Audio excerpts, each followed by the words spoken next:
crisis in Sudan is unabating, with humanitarian crisis plaguing the war-torn country. As foreign nationals struggle to leave Sudan, we beam our cameras on Khartoum. And the race for Africa to catch up with the rest of the world in technology, especially space science, is also in the package. And I am Charles Alpha, welcoming you to Africa Weekly.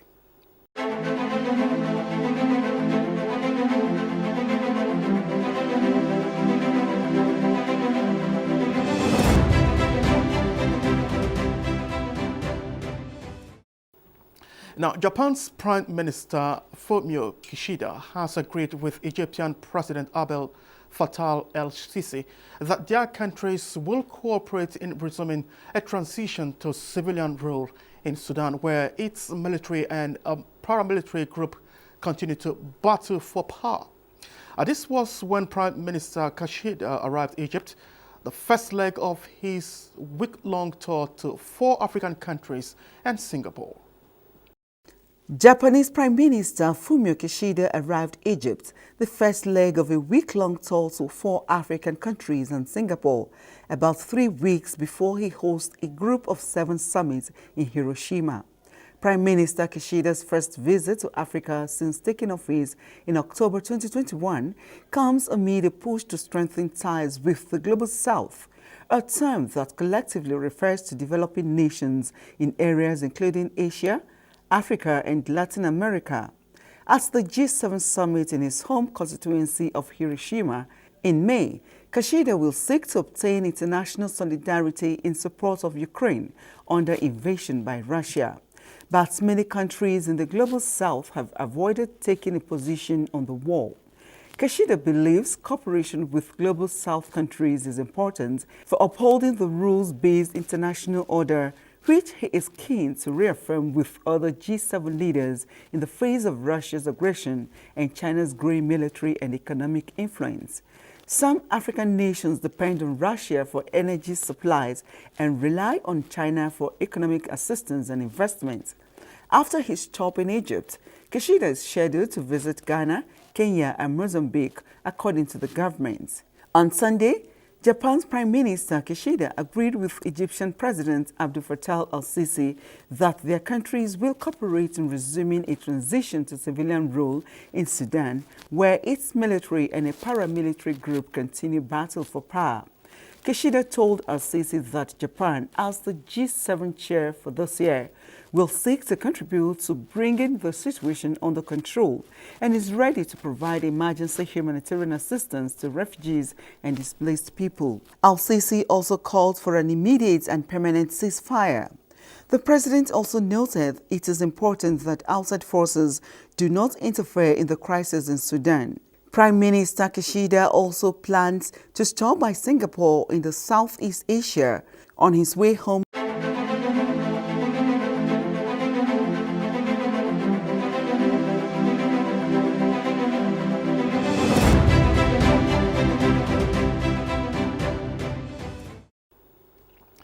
And President Muhammadu Buhari of Nigeria says Nigeria's size and resources have imposed on her a stabilizing role in the West African sub-region and the African continent as a whole. Now, this was while receiving a special envoy from President Ibrahim Ghali of the Sahrawi Arab Democratic Republic. President Muhammadu Buhari said peace and stability are central to the vision of Nigeria in Africa, explaining that these were essential to security and prosperity on the continent. He thanked the president of the Sahrawi Republic for the message he sent and gave an assurance that he will study its content and brief the incoming president Asiwaju Bola Ahmed Tinubu on their concerns. The Special Envoy and Minister of Diplomatic Affairs, Muhammad Saleh, recalled that President Buhari, as military head of state in 1983, was the first African leader to recognize the Sahrawi Arab Democratic Republic, paving the way for its recognition by the then Organization of African Unity, now the African Union. He said history will not forget his important role in leading the fight for African freedom. Ambassador Saleh expressed the sadness of his country in President Buhari leaving office and hoped that the Tinubu government will maintain the same interest in the independence struggle. He urged the president to continue to maintain relevance in the affairs of the Sahrawi Arab Democratic Republic and that of the entire continent.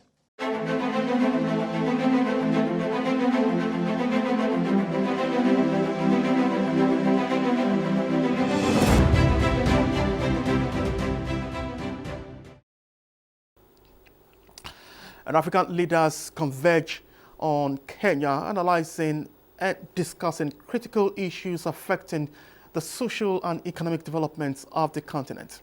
Now, the meeting under the auspices of Boy Ibrahim also recognizes former Nigerian President Muhammad Issoufou as African Leader of the Year 2020. The Mo Ibrahim Foundation brings together leaders across Africa and beyond to discuss critical issues affecting the development of the continent. The event is taking place in Nairobi, Kenya, with Professor Yemi Osinbajo representing Nigeria.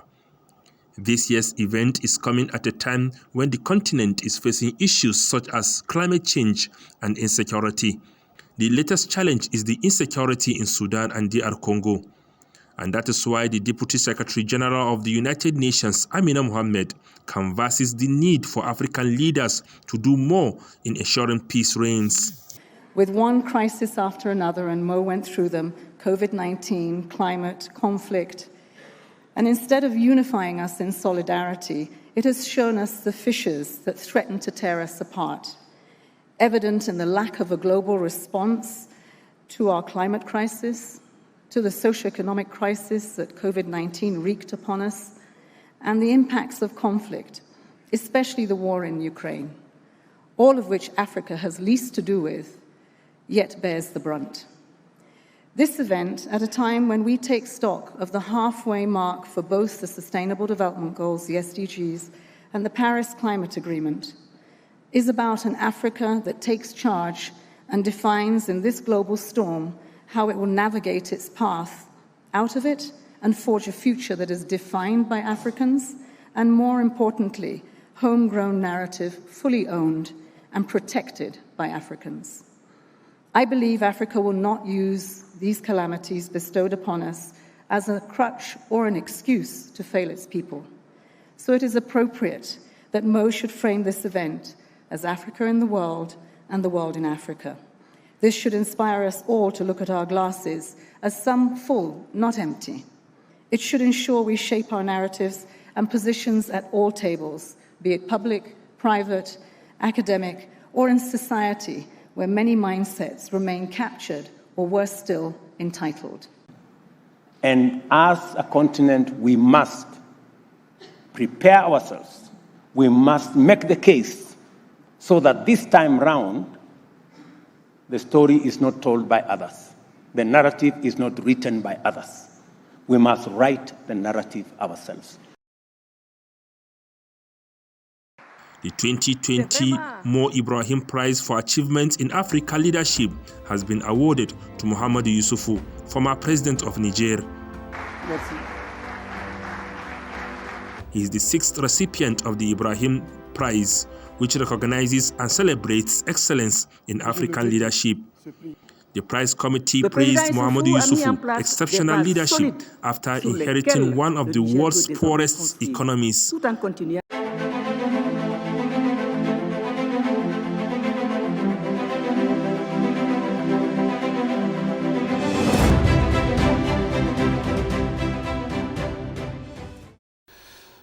And Nigeria will lead all the African countries to fully benefit from space science and technology by maximizing the role space plays in the social economic development of any society. Now, the assurance came at the conclusion of plans to host the first African Space Economic Conference in Nigeria.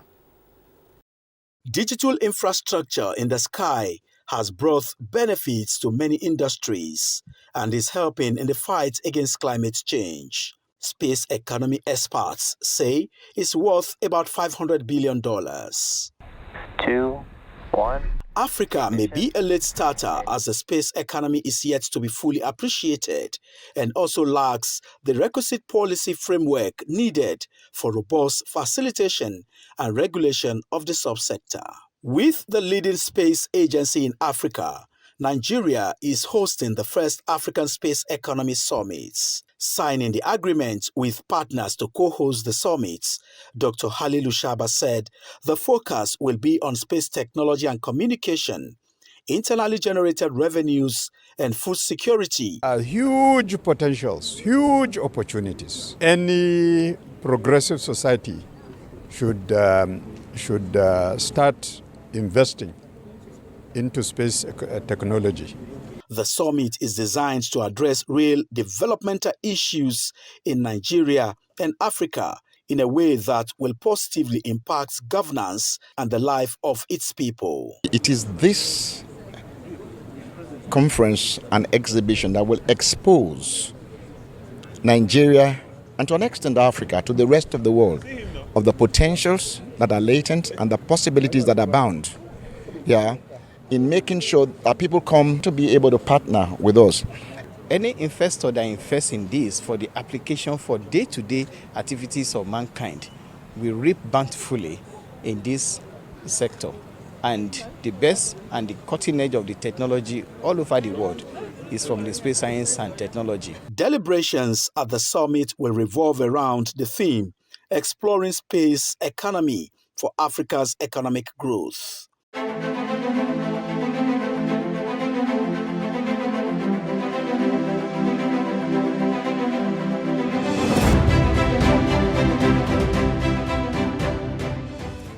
All right, joining us now is Dr. Halilu Shaba. He's the Director General, National Space Research and Development Agency. Doctor, I want to say thank you very much for finding time to talk to us on Africa Weekly.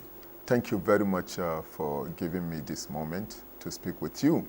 All right, so now, can you take us through the idea of the first African Space Economy Conference that Nigeria is proposing to host? Thank you so much. One will look at space as a kind of an expensive journey. So Nigeria has been in the space agency has been established for over 23 years. All this while, what we've been doing is to demonstrate the technology, to carry out research, and then to also see which are the areas where Nigerians will be able to get something out of it. While the government is on the upstream, we believe that the government is also at the midstream, while entrepreneurs are at the downstream. It is time for us now to start calling on public participation, calling for public participation, so that at least people also see the benefit that there is in space. There are a lot of benefits that are not even, people are not familiar with. A lot of people carry their GSMs for phones. They speak with people from across the board. You can see the efficiencies in the bank. The fight against COVID was because you could see everything live and direct. That was, these are some of the major successes. But bringing it down and bringing it back home, we also need private participants to come. That's why we are having the first in Africa. That is the first Space Economy Conference, where we are bringing entrepreneurs so that they will speak to this, to space. World over, there is democratization of data. There is also liberalization of space, science, and technology. So we want the public to come and see what it is so that they will be able to identify with us and also take benefits of the investment Nigerian government has made so far. Okay, now if you look at the conference, the economy, and then space technology, I'm just wondering, what is the correlation or the nexus between these two areas that you have selected? Well, the nexus is so much. I will give you an instance, like the NTA now. I believe NTA has some commercial aspect. All right. One will look at it that space technology has availed NTA to be everywhere in the world. Space technology is where you get broadband. Space technology is where you are communicating. The space technology is where the pressman is sitting at home and he makes every arrangement. So space technology is an enabler. Today, if you look at outside Nigeria, a lot of our colleagues that are out there, they will tell you one of the most easily available job today is when you are dealing with climate change, because climate change is a global issue.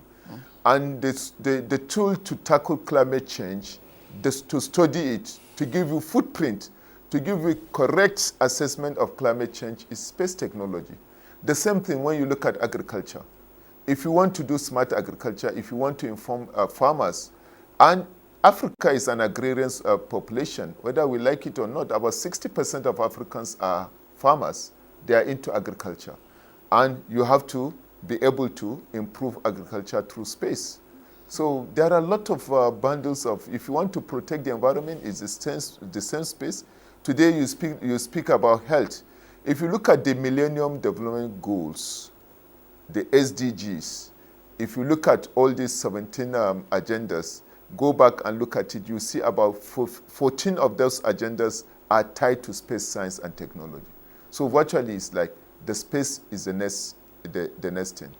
Okay, now, DG, I'd like to also take you through, I know, in Africa and indeed Nigeria, where are we in the space technology development and applications? Well, when you say where we are, I think it's a very broad question. One is maybe you are trying to ask about the position of Nigeria when you put us in the space community.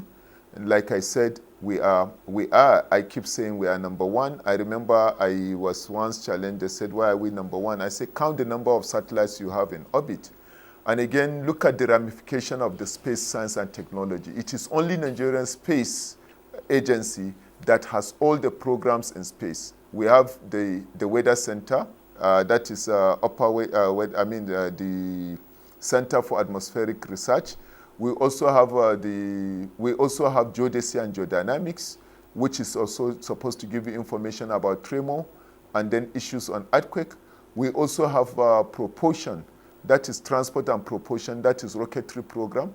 We also have astronomy. So we are the ones with the largest programs of space science and technology in Africa. That is one. Then if you ask where we are, I can tell you that, okay, we have built 3 satellites with satellite technology. One was physically built by Nigerians completely. The 2, we put our engineers so that they study what they are. And I can tell you now, our engineers can start building satellite from scratch until the satellite is finished. And Nigeria Sat-X is an example of that. That's why it's in the orbit. Now, again, if you said also where we are, we have launched 2 Earth observation. One, the first one was deorbited, and because it was insured, we have the replacement. And we did nano satellite program where we put a Nigerian from a university and our staff, and then they developed the nano satellite, which is still in orbit. So when you ask about where Nigeria is, we say we are satellite designers. We also build satellites, and we put the satellite in orbit. Nigerian satellite is still in orbit, and it was built to spend just 7 years. It has spent 9 years, which is a kind of engineering feat. Any moment from now, we should start thinking about deorbiting the satellite, because we are already planning and working towards new satellites that we are going to have in the orbit. Now, Doctor, just before I let you go, now, briefly, let me say back to, the conference again, just before I let you go. Now, from what is on ground, how optimistic are you about the success of the proposed first African space economy that will take place soon? Okay, I can tell you what we're expecting from that. Number one, we've been trying to talk to investors and then asking them to see where they can put in their resources. And for example, we are expecting people to be able to put their money into broadbands. These ones are things that give back money quickly, because we understand the mentality of an investor, especially in Africa. He wants to put his money today and pick it tomorrow. Then again, we are also hoping to get investment banks that will come in and see what are the opportunities, because if you go to the bank now and say you want to take loan, you want to invest into space, Feasibility studies will even be very difficult, and then there are so much doubt, and based on that, you may not likely get what you want. Now, we are expecting to engage with all these sectors and then looking at what are other people and other countries doing. I'll give you a simple example. Recently, Angola launched its communication satellite, and it has about 8 transponders. Already, 2 transponders out of 8 were already sold, and they have recouped 35% of the money they use in building the satellite. That's why Nigeria is going back to the drawing board to look at it. Okay, let's have communication satellite, because that was the initial idea. The communication satellite should be able to function and then give back to the space agency and Nigerian community. So when people see the kind of investments that are going on, we heard about Starlink, we heard about a lot of people who are reaping money. Now, the industry is over 486 billion worth. And this is going to rise by next year. They are anticipating that it should be over 900 billion.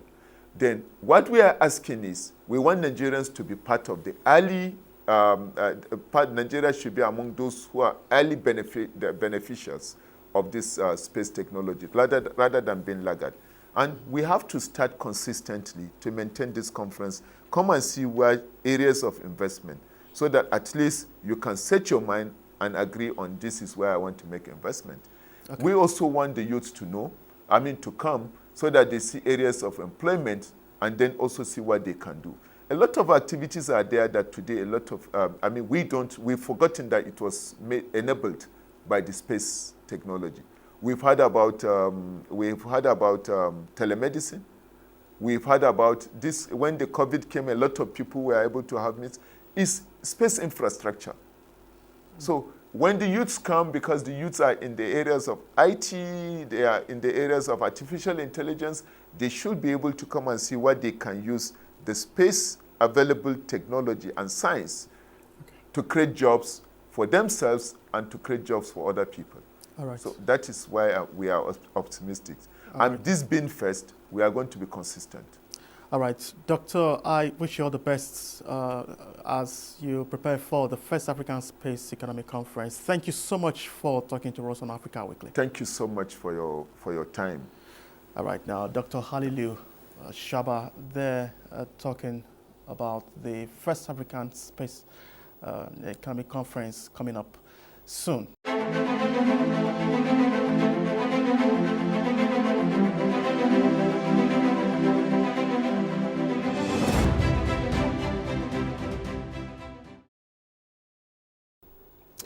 That's our package this week on Africa Weekly. Thanks for being part of it. I am Charles Alpha.